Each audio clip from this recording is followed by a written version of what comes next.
السلام عليكم صاحبي سود هذا ما توحنا ذي هاي الشيء كذا لقى في فيلم كبوال شخصية أجي دكشت إيو النيشا أو أهل الوقوف أو فيلم كقصة أجي ومعلن سكول لقى حيسة تاريخ ذا نيشان وجور متعلمة خويهانة شقيسة فاميلي جدنا يرى لذيهن أجي أبي وحسابي بنجي أجي مرك الله يكو حفظ وكنولي هاي ومعلم تذكر أن احترامان أن يخانان جاريهن إن أي قضيضان المحيط si lamid ah maamulka iskuulka uu macalinka ka yahay aad ayay u ixtiraamaan maadaama ay u arkaan inuu yahay macalin fiican oo shaqadiisana aad ugu wanaagsan ardaydana si wanaagsan wax u barayo laakiin ajay marka uu xiisada soo galo xiisada la rabay inuu baxsho ee taariikhda waxaaba kaga aqoon badan ardayda uu macalinku yahay dabcan waa la yaabantihiin sida uu ninkan dadkan dhan been ugu qanciyay ixtiraamna kaga helay dhanka kale Niisha waa gabar aqoon-yahanad ah waxbarashada dhameysay shaqaysata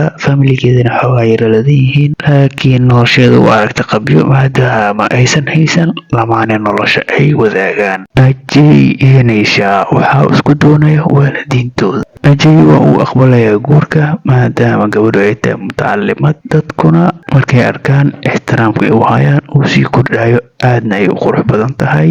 laakiin problemka ay qabto ay tahay qalal kusoo kaca mararka qaar Niisha waxay Ajay ku qancinaysaa in markii ugu dambeysay uu cudurkan kusoo kaco ay ahayd 10 sano ka hor Ajay uma arkayo midaas problem asigoo aad ugu faraxsan ayuu ogolaanaya arooska kadib markuu arooska dhaco maalinta arooska xafladda la joogo ayaa si lama filaan waxa uu qalalka kusoo kacayaa Niisha si marxaladaas markuu ku arko Niisha aad ayuu walwalayaa aad ayuu murugoonayaa murugadaas iyo walwalka ma ahan in xaaskiisa uu damqanayo waa maadaama ay xaaskiisu qalal qabto dadka deegaankuna asiga ay aad u ixtiraamaan maxuu kala kulmi doonaa haddii ay dadku ogaadaan in xaaskiisu ay qalal qabto Ajay asoo ka baqaya arrinta waxa uu xaaskiisa u diiday inay shaqo aado inay banaanka dalxiis u aado waxa uuna ku amray in aysanba guriga ka bixin haddii ay banaanka wax ugu baahatana uusan asigu u wadeenin oo ay raacdo aabaheed ama hooyadiis waxay marxaladaas nolosha kusii socoto Ajay ugu dambeyn waxaa soo wajahaysa marxalad aad u adag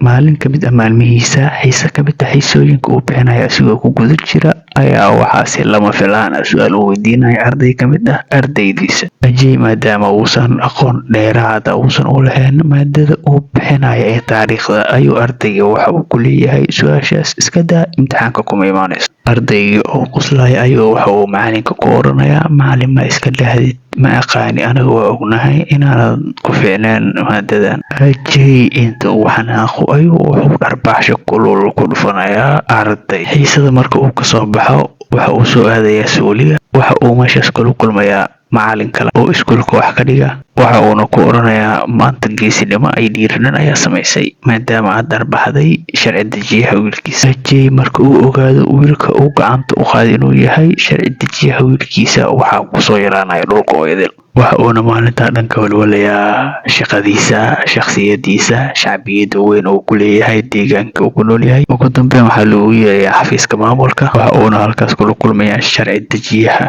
oo goobta fadhiya waxa uuna ka codsanayaa inuu ka raaligeliyo qaladkii uu wiilkiisa gacanta ugu qaaday sharci dejiyaha oo aan ku qanacsanin arrintaas ama raaligelinta uu siiyey Ajay ayaa waxa uu ku oranayaa sharciga u yaala iskuulka waa qalad in arday macalin uu gacan u qaado Ajayna waxa uu ku xadgudbay qodobkaas waana in talaabo sharci ah laga qaado maxkamadna la soo taago kahor midaas intaysan dhicin waa in Ajay la soo baaraa in uu yahay macalin sax ah ardaydana si sax ah wax ugu dhiga xiisada uu bixiyana leh aqoonteeda Ajay oo ka walwalaya hadalada sharci dejiyaha waxaa soo wajahaya stress aad u weyn maalintaas oo dhan waxa uu ku qaadanayaa walwal iyo cabsi uu ka qabaa in uu ceeboobo haddii la ogaadaa in uusanba ahayn macalin sax ah ugu dambeyn Ajay waxa uu keenayaa maskax si aysan shacbadiisa hoos uusan ugu dhicin uusan u ceeboobin waxa uuna keenayaa qorshe ah in uu aado Yurub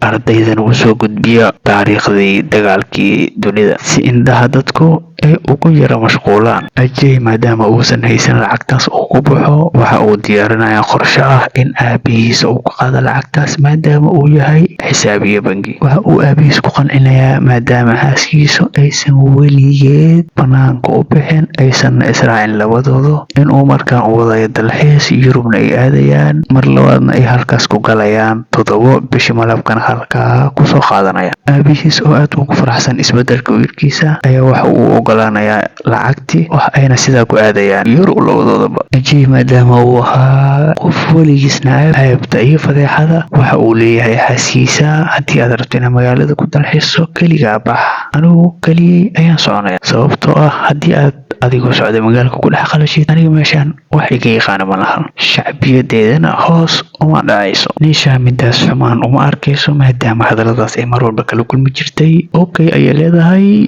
waqtigeeda ayayna si gooni u qaadanaysaa. Habeenkii marka uu soo noqdo Ajay, waxa uu sariirta ku arkayaa goobaha quruxda badan ee degtay Nisha, waxa uuna dareemayaa inay kaga wanaagsan tahay magaalada. Waxa uuna ka codsanayaa maadaama ay kaga fiican tahay magaaladan iyo dhaqdhaqaaqa, waxa uu ka codsanayaa inay isla dalxiisaan, labadoodana ay wada socdaan si ay asiga ugu fududaato in ardaydiisa uu gudbiyo taariikh sax ah. Nisha waxay leedahay, adiga waxaad ka walwalaysaa magaaladan maadaama aadan aqoon dheeraada u lahayn, dadna aadan ka garanin, bal ka waran aniga marxaladda aad igu haysay, anigu cidna kama aqoonin familigiina, adiga oo keliya ayaan ku heshanahay. Meeshii la raba inaad adiga ina ii noqoto, adiga ayaaba noqday cadowgayga koowaad, waxaadna xabsi igaga dhigtay guriga, laakiin aniga sidaadoo kale ma noqonayo, biritana waan israacaynaa, hawalwalin. Ajay waxa uu ka xumaanayaa qaladkii uu kula kacay xaaskiisa, waa uuna ka raaligelinayaa. Ugu dambeyn Ajay waxa uu ardaydiisa usoo gudbinayaa goobihii uu ku dhacay dagaalkii adduunka koowaad iyo midkii labaadba. Ugu dambeyn maalin ay wada socdeen xaaskiisa ayaa waxaa Nisha kusoo kacaya qalalkii ay qabtay, weliba goob public ah, dadkana ay joogaan.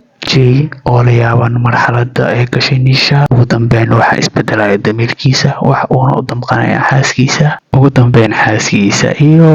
asiga oo wada faraxsan ayay waxay kusoo noqonayaan Hindiya. Ajay markaan kama walwalaya inuu ceeboobo ama runtiisa la ogaado. Ardayda uu xiisada siinayay dhanna waxaa laga qaadayaa imtixaan tijaabo oo kadis ah. Ajay marka uu yimaado xafiiska maamulka, sharci dejiyahan uu halkaa fadhiyo, waxa uu sheegayaa in uusan ahayn macalinka wanaagsan taariikhda, laakiin maalmihii uu ku maqnaa Yurub in ardaydiisa uu u baray si sax ah cilmiga taariikhda. Waxa uuna leeyahay sharci dejiyihii, aniga uma qalmo inaan ahaado macalin, warqadeedii ruqsadana waatan, shaqadana waan ka tegayaa. Maamulihii iskuulka waxa uu Ajay u sheegayaa in ardayda dhan ee imtixaanka kadiska laga qaaday ay ku baaseen, sidaana uu ku yahay macalin guuleystay, ardaydiisana si wanaagsan wax u baray. Ajay oo midaas ku faraxsan ayaa waxa uu sharci dejiyihii dib ugu ogolaanayaa in uu shaqadiisa macalinnimadii halkaa kasii wato. Ugu dambeyntii saaxiibayaal, filimkan sheekada laga alifay in ay ka turjumayso in dadka bini'aadamka oo dhan uusan ku jirin qof dhammaystiran, qof walbana uu meel un qabiil ka yahay ama uu ka liito. Intaas ayaan kusoo koobayaa khulaasada filimka Bawaal. Bye bye.